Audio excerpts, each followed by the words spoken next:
Assalamualaikum warahmatullahi wabarakatuh. Alhamdulillahi rabbil alamin. Wassalatu wassalamu ala ashrafil mursalin Sayyidina wa maulana Muhammadin wa ala alihi wa sahbihi ajma'in. Asyhadu an la ilaha illallah wahdahu la syarika lah, Al-Malikul Haqqil Mubin. Asyhadu anna Sayyidina Muhammadan abduhu wa rasuluh, As-Sadiqul Wa'dil Amin. Allahumma salli wa sallim wa barik alaihi wa alihi wa ashabihi wa man tabi'ahum bi ihsanin ila yaumiddin wa alaina ma'ahum bi rahmatika arhamar rahimin. Alhamdulillah, guru-guru kita hadir bersama kita di malam hari ini, yang Masya Allah tadi beliau mengimami kita dengan sholat Isya, dan insya Allah ada guru satu lagi coming soon gitu ya. Di pertemuan yang akan datang beliau akan mengimami kita insya Allah. Mudah-mudahan para guru, para jamaah yang hadir di malam hari ini senantiasa diberkahi dan dimuliakan oleh Allah Subhanahu wa taala. Tema kita pada malam hari ini seputar amalan sunnah di awal bulan Zulhijjah. Kita semua ketahui bahwa ada musim yang penuh dengan ketaatan, musim kemuliaan. Di antara musim ketaatan adalah awal bulan Zulhijjah, 10 hari pertama Zulhijjah. Pahala kita, kebaikan kita dilipatkan gandakan oleh Allah, dosa kita diampuni oleh Allah. Keutamaan 10 Zulhijjah sudah dijelaskan di dalam Al-Quran maupun dalam hadis Rasulullah Sallallahu Alaihi Wasallam. Yang pertama adalah ayat dalam surat Al-Fajr yang tadi dibaca. Ayat kedua, walayalin ashr. Ayat sebelumnya, wal fajri, demi fajar. Walayalin ashr, dan 10 malam. Kita sudah berkali-kali menjelaskan yang dimaksud di sini adalah 10 hari, bukan 10 malam. Karena dalam kaidah bahasa Arab, kadang-kadang yang disebut malam dan maksudnya siang, kadang-kadang siang dan maksudnya adalah malam, dan itu sudah ada dalam kaidah bahasa Arab. Maka Allah mengatakan walayalin ashr adalah 10 hari pertama Zulhijjah. Dari mana kita mendapatkannya? Dari ulama tafsir, dari Imam Qatadah, dari Ikrimah, dari Abdurrahman ibn Zaid ibn Aslam. Mereka dan jumhur, mayoritas ulama tafsir mengatakan yang dimaksud di sini layalin ashr adalah 10 hari pertama bulan Dzulhijjah. Kemudian ketahuilah bahwa 10 hari pertama Dzulhijjah ini adalah hari-hari terbaik di sisi Allah. Allah Subhanahu wa taala berfirman dalam surat Al-Hajj ayat 27 dan 28, wa adzin fin nasi bil hajji ya'tuka rijalan wa ala kulli dhamirin ya'tina min kulli fajjin 'amiq liyashhadu manafi'a lahum wa yadhkuru ismallah fi ayyamin ma'lumat. Serulah mereka, manggillah mereka untuk berhaji ke Baitullahil Haram. Mereka akan datang dengan berjalan kaki dan mengendarai onta yang kurus. Mereka akan datang dari seluruh penjuru dunia agar mereka menyaksikan berbagai macam manfaat dunia dan akhirat. Wa yadhkuru ismallah fi ayyamin ma'lumat. Mereka menyebut nama Allah Subhanahu wa taala pada hari-hari yang sudah ditentukan. Ulama menjelaskan seperti Imam Al-Hasan menyatakan yang dimaksud di sini adalah ayyam ma'lumat, hari-hari yang ditentukan 10 hari pertama bulan Zulhijjah. Kemudian Imam Al-Hasan dan Sa'id bin Jubair mengatakan demikian. Kemudian para jemaah yang dimuliakan Allah Subhanahu wa taala, dan banyak sekali riwayat-riwayat atau ayat yang menjelaskan tentang keutamaan 10 hari pertama bulan Zulhijjah. Di antaranya ini bulan terakhir atau hari-hari terakhir di bulan-bulan haji. Allah Subhanahu wa taala berfirman surat Al-Baqarah ayat 197, Al-hajju ashhurum ma'lumat. Haji itu bulan-bulan yang sudah ditentukan oleh Allah Subhanahu wa taala. Kemudian dalam hadis Rasulullah SAW, dalam hadis riwayat Bukhari dari Ibnu Abbas, Rasulullah mengatakan, tidak ada hari yang amal saleh lebih dicintai oleh Allah melebihi daripada 10 hari pertama Zulhijjah. Berarti kalau ada pertanyaan, kita sholat 2 rakaat di luar bulan Zulhijjah dan di bulan Zulhijjah. Contoh, ada yang sholat 2 rakaat sunnah di bulan Ramadan, dan ada yang sholat 2 rakaat sunnah di 10 hari pertama bulan Zulhijjah. Yang terbaik yang mana? Orang awam mungkin jarang mengetahuinya, dia pasti akan mengutamakan bulan Ramadan. Tetapi para ulama, mereka sudah memahami bahwa Nabi mengatakan, ma min ayyamin al-amalus salihu fiha ahabbi Allah Subhanahu wa taala min hadhihi al-ayyam al-ashr. Tidak ada amalan saleh lebih dicintai oleh Allah daripada 10 hari pertama Zulhijjah. Maka orang kalau salat 2 rakaat di awal Zulhijjah itu lebih baik dibanding hari-hari yang lain. Maka para jemaah dimuliakan Allah, sampai sahabat itu terheran itu karena Nabi bilang tidak ada amalan yang lebih bagus daripada 10 hari pertama Zulhijjah. Kemudian sahabat bertanya, walal jihadu fi sabilillah, jihad itu adalah puncak. Orang kehilangan nyawanya, hartanya dan seterusnya. Kata Nabi SAW, walal jihadu fi sabilillah, termasuk jihad di jalan Allah. Illa rajulun kharaja binafsihi wa malih falam yarji' min dhalika bisyai'. Kecuali orang yang benar-benar keluar dengan nyawanya, hartanya, dan dengan segala-galanya, dan dia tidak kembali dari itu semua. Coba perhatikan, ya, itu tidak ada yang kembali semua. Hartanya hilang, nyawanya hilang, dan itulah lebih mulia daripada orang yang beramal di 10 hari pertama bulan Zulhijjah. Ada tanda tanya, mengapa amalan-amalan atau hari-hari tersebut terbaik di sisi Allah? Kata Imam Ibnu Hajar, Ahmad Ibn Ali Ibn Hajar Al-Asqalani, Syarah Sahih Bukhari, Fathul Bari, beliau mengatakan karena inti ummahatul ibadah, inti dari ibadah kita berkumpul semua di dalam 10 hari pertama Zulhijjah. Puasa ada, salat malam ada, sedekah ada, umrah ada, haji ada, semua lengkap, dan itu tidak ada di hari-hari yang lain. Kemudian yang terbaik yang mana? 10 hari pertama Zulhijjah atau 10 hari terakhir Ramadan? Kata ulama, pendapat yang sahih, kalau yang dimaksud siang hari adalah 10 hari pertama bulan Zulhijjah. 10 hari pertama bulan Zulhijjah itu lebih mulia dari 10 hari siang hari di 10 hari terakhir bulan Ramadan. Dan malam hari di 10 hari akhir Ramadan lebih mulia dibanding malam hari di 10 hari pertama Zulhijjah. Kenapa? Karena Arafahnya mulai dari subuh, fajar sampai maghrib. Sedangkan Lailatul Qadr mulai dari maghrib sampai subuh. Salamun hiya hatta matla'il fajr. Kemudian kita bisa berbanyak amal saleh, salat sunnah, qiyamul lail, puasa, baca Quran, bersedekah, menebarkan salam, memberi makan kepada orang yang membutuhkan, kemudian membuat perdamaian antara manusia, berbuat baik kepada tetangga, memuliakan tamu, menyingkirkan gangguan dari perjalanan orang, menjenguk orang sakit, memudahkan, membantu hajat orang. Ketika membantu hajat orang, kata Nabi, lebih bagus aku beriktikaf di Masjidin Nabawi. Antum punya orang mau dibantu ada hajat, itu lebih bagus kata Nabi SAW dibanding iktikaf di Masjid Nabawi. Bayangkan. Kemudian amar ma'ruf nahi munkar, bukan nahi mangkur. Salawat kepada Nabi Muhammad sallallahu alaihi wasallam. Maka para jemaah dimuliakan Allah, ada amalan-amalan yang dianjurkan dan disunnahkan.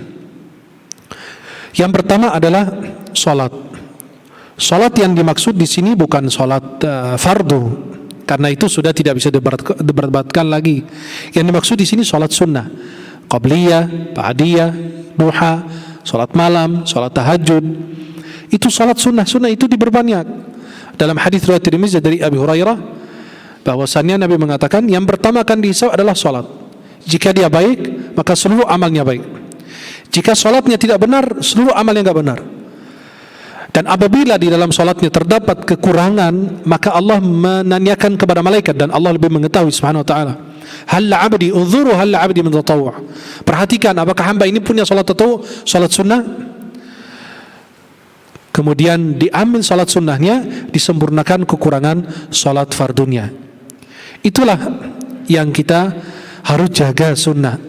Sunnah menurut ulama dikerjakan dapat pahala, mayuthabu fa'iluha wa la yu'aqabu tarikuha. Orang yang mendapat pahala kalau dikerjakan, tidak dikerjakan tidak mengapa. Tapi kalau istilah orang yang semangatnya tinggi, ulama istiqamah, ulama tasawuf, mereka bilang apa?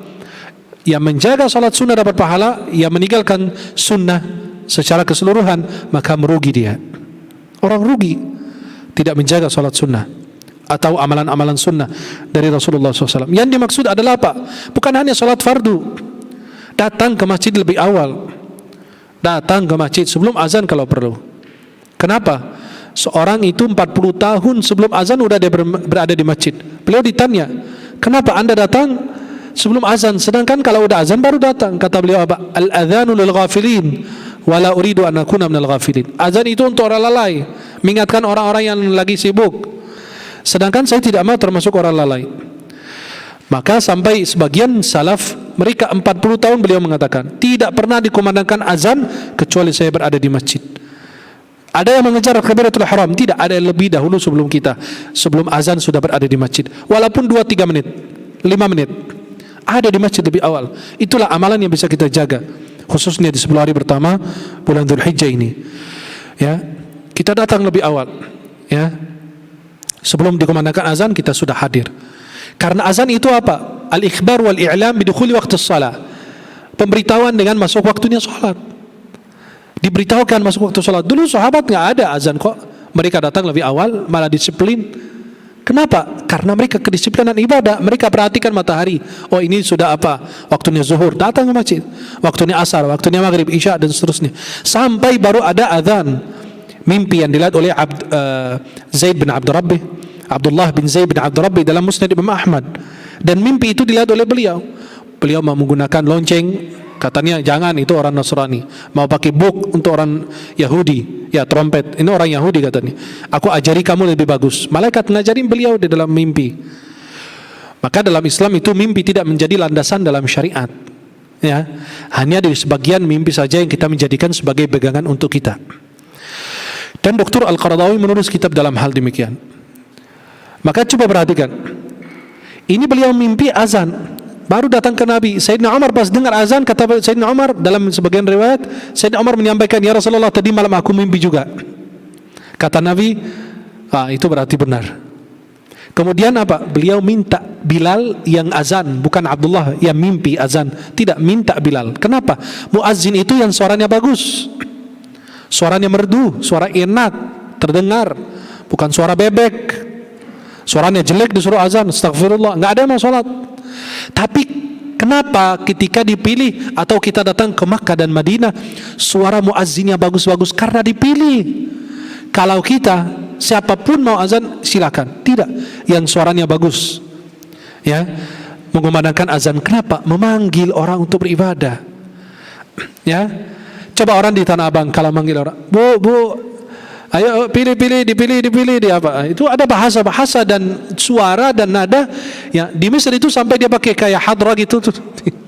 Ya, manggil orang biar orang tertarik datang ke dia. Maka masa buat azan kita harus cari yang jelek?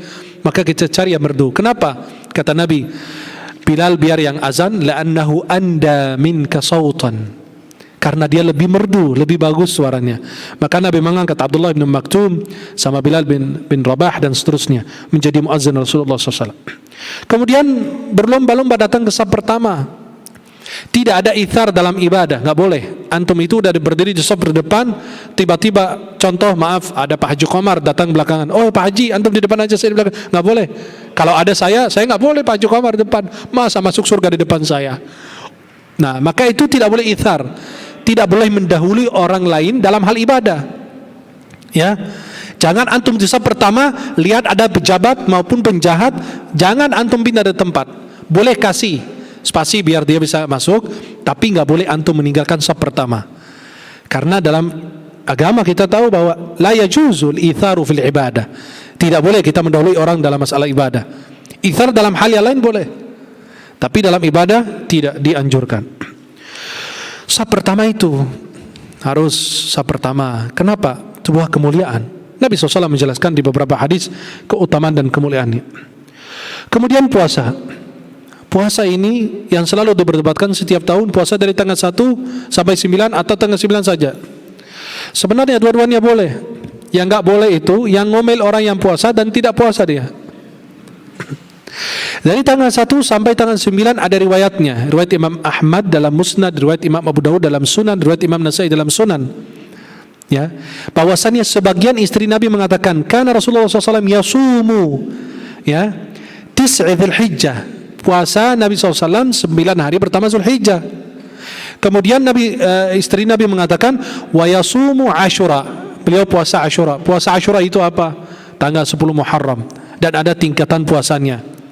Ada 9, 10, 11 atau 9, 10 atau yang ketiga itu adalah 10 saja. Imam Ibnul Qayyim menjelaskan dalam kitab Zadul Ma'ad fi Hadi Khairil Ibad. Maka puasa dari tanggal 1 sampai 9 sudah ada dalil. Dari tanggal 9 ada dalil lagi. Hadis riwayat Imam Muslim dari Abu Qatadah Al-Ansari, ketika Nabi ditanya tentang tanggal 9 Dzulhijjah, hari Arafah, kata Nabi SAW, mengampuni dosa setahun yang lalu dan setahun yang akan datang. Maka yang puasa silakan, yang tidak puasa juga silakan, tapi jangan sampai membid'ah-bid'ahkan orang yang puasa. Saya baru ada seorang qari Quran terkenal internasional, beliau sangat terkenal sekali di Mesir. Saya baru menegur beliau kemarin gara-gara masalah beliau bilang puasa Zulhijjah cuma tanggal 9 saja, yang lain gak ada dalilnya. Saya japri ke beliau, WA-nya beliau maksud saya sampaikan, ya Syekh, afwan, mohon maaf dengan adab saya yang kurang, tapi ada riwayat ini riwayat Abu Dawud, Imam An-Nasai, kata beliau betul, tapi maksud saya lain. Tapi dengan komentar antum ini, postingan antum ini disalahpahami, saya bilang. Sedangkan ada dalilnya. Langsung beliau, jazakallah khair, terima kasih. Itulah orang-orang diingatkan selalu, ya, bukan ngomel, bukan marah. Ya, kita mengingatkan demi kebaikan karena memang sudah ada dalilnya. Kemudian berikutnya amalan adalah berzikir kepada Allah Subhanahu wa taala. Allah katakan dalam surat Al-Hajj ayat 28, wa yadhkuru ismallah fi ayyamin ma'lumat. Mereka menyebut nama Allah, berzikir kepada Allah pada hari-hari yang ditentukan. Kata Imam Sa'id bin Jubair, Imam Al-Hasan, bahwasanya dimaksud di sini adalah apa? Ayyam ma'lumat al-ashr min Dzulhijjah, 10 hari pertama bulan Zulhijjah. Maka baca Quran. Afdalu dzikri qiraatul Quran. Dalam kitab Al-Wabilus Shayyib, min Al-Wabilus Shayyib min al-kalim at-tayyib, karangan Imam Ibnu Qayyim Juziyah. Beliau di awal muqaddimah pembahasan faidah-faidah zikir, beliau mengatakan bahwasannya afdalu dzikri qiraatul Quran. Puncak daripada berzikir adalah membaca Al-Qur'anul Karim. Dan bagaimana kita baca Quran, semua amal ibadah kita dilepaskan gandakan pahalanya oleh Allah. Kemudian bertakbir, bertasbih, bertahlil, bertahmid, dan berdoa, istighfar. Antum punya wirid, baca wiridnya. Punya hizib, baca hizibnya. Punya zikir, baca zikirnya. Kita harus ada amalan setiap hari. Berapa antum? 100 istighfar atau 1000 istighfar, 5000 istighfar. Sekali duduk 100 istighfar minimal, sekali duduk, ya. Masuk masjid, i'tikaf sebentar, ya. Walaupun ulama masih membahas berapa lama waktu i'tikaf, ya, paling sedikit dan paling banyak dan lain. Tapi boleh. Maka di masjid-masjid biasa kadang-kadang nawaitul i'tikaf sunnati lillahi ta'ala. Karena di masjid-masjid itu ada tulisan yang di depan mengingatkan orang yang masuk. Maka antum masuk masjid niatkan baca zikir, baca i'tikaf, ya. Dan kalau ada yang lagi main HP, jangan kira dia lagi ini, wah, main handphone di masjid. Bisa kayak Ustadz Adit nih ngetik sama kajian. Yang lain bisa lagi tasbih. Kan ada tasbih digital di ini aplikasi-aplikasi. Kita punya aplikasi Wirid. Sini ada apa? Karena ada jumlah-jumlah tertentu. Seperti selepas salat 33 subhanallah, alhamdulillah 33, Allahu akbar 33. Biar mengingatkan aja. Ya, kita punya ada wiridnya ya wadud 100 contoh ya, biar kita ingat, biar ganti zikir yang lain. Ya. Kemudian para jemaah yang dimuliakan Allah, beristighfar, bersolawat kepada Nabi Muhammad sallallahu alaihi wasallam. Kemudian melaksanakan ibadah atau sunnah qiyamul lail. Salat terbaik sehabis salat 5 waktu, salat malam. Antum ada perlu, ada hajat sama Allah, salat malam. Salat malam ini keajaibannya saya tidak bisa membicarakan. Ya, yang membicarakan keajaiban salat malam adalah mereka yang pernah merasakan keajaiban salat malam. Tidak bisa diungkapkan dengan lisan. Alaikum biqiyamil lail fa innahu da'bus salihin qablakum. Kalian jaga salat malam karena ini kebiasaan orang-orang saleh sebelum kalian. Dan ulama-ulama dulu, kitab Sifatus Safwah, di sini ada bukunya bahasa Arab. Sifatus Safwah 2 jilid, sudah diterjemahkan bahasa Indonesia 2 jilid juga. Di situ dijelaskan ada yang salat malam 100 rakaat. Antum baru 2 rakaat aja udah pegal. Ini 100 rakaat. Diriwayatkan dari Uthman bin Affan 2 rakaat di Masjidil Haram atau di Haram. Beliau Uthman bin Affan sahabat Rasulullah, menantu Nabi. Ya, maka disebut Dzin Nurain, satu-satunya makhluk yang hidup di muka bumi yang nikah 2 anak Nabi. Sayyidina Uthman radhiyallahu an menikah dengan Ruqayyah dan Ummu Kulthum radhiyallahu alaihima. Maka coba perhatikan, Sayyidina Uthman takbiratul ihram.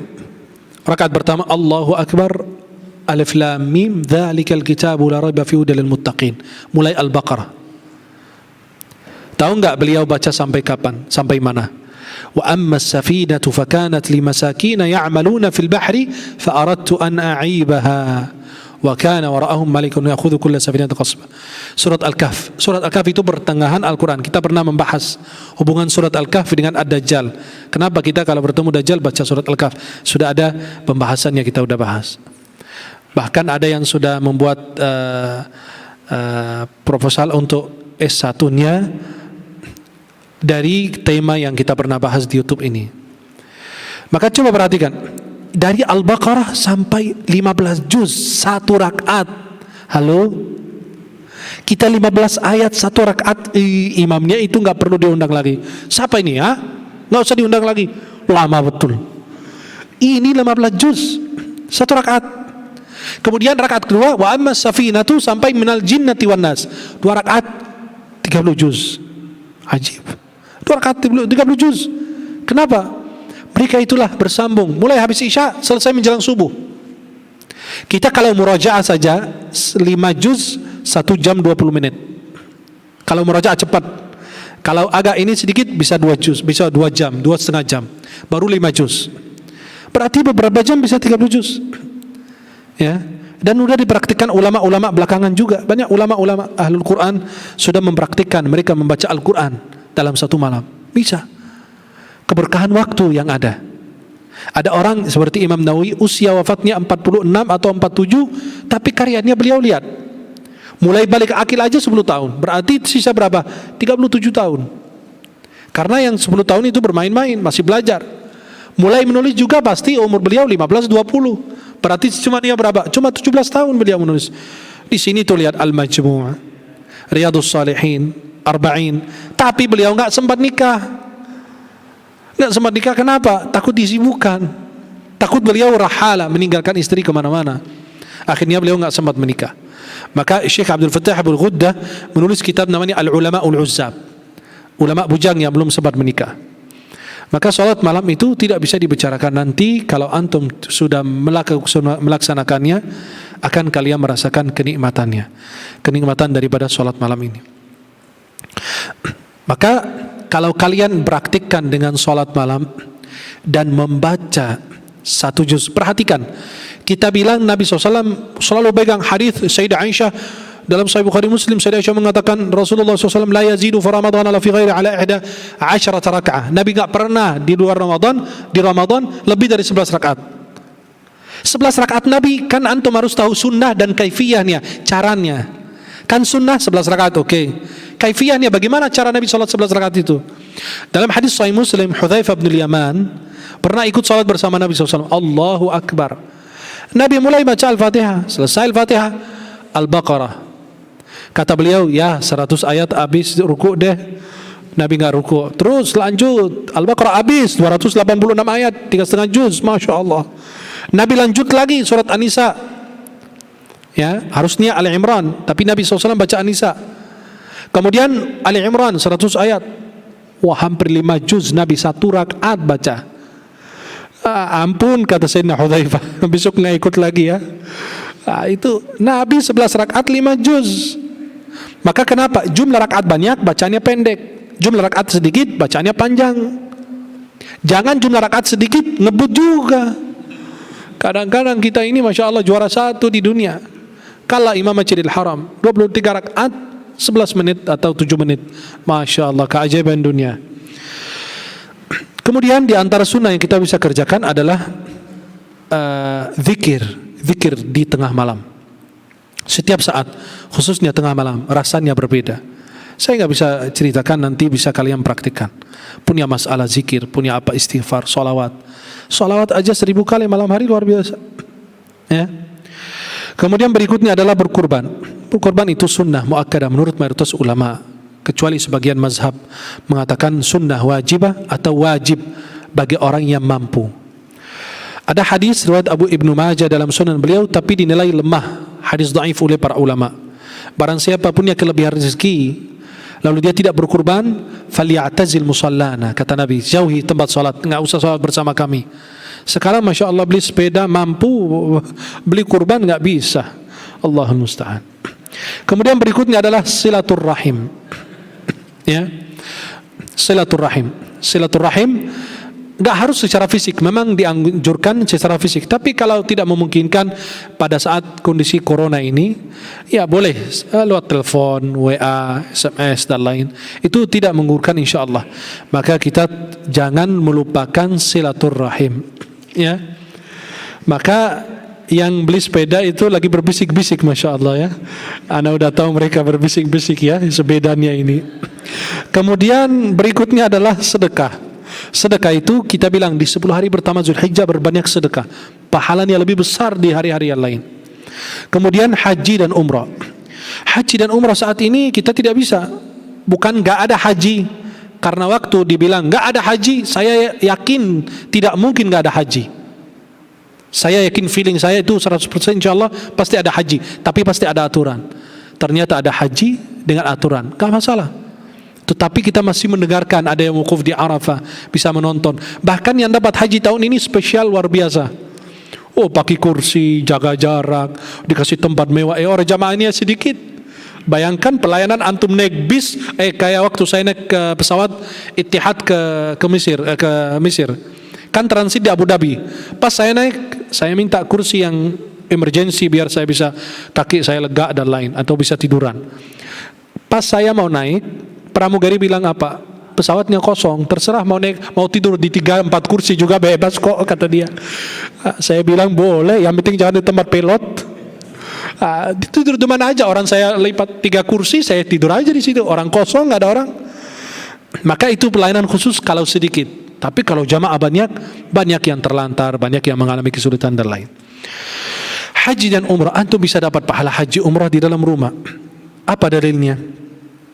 Hadis riwayat Imam Tirmidzi dalam sunan beliau, dan beliau berkata hadisun hasanun sahih dari Anas bin Malik. Nabi bersabda, barang siapa salat subuh berjamaah lalu duduk berzikir sampai terbit matahari, salat 2 rakaat, maka pahalanya haji dan umrah sempurna. Nabi SAW udah jelaskan bahwasannya kalau antum benar-benar ya, kalau antum ini sudah melaksanakan salat isyraq itu, antum mendapatkan pahala haji dan umrah sempurna 3 kali. Kemudian yang ke-9 adalah berdoa setiap saat, setiap waktu, khususnya hari Arafah. Nabi SAW bersabda, khairud du'a yaumi Arafah. Ya, khairud du'a yaumi Arafah. Wallahu ta'ala a'la wa a'lam bis-shawab.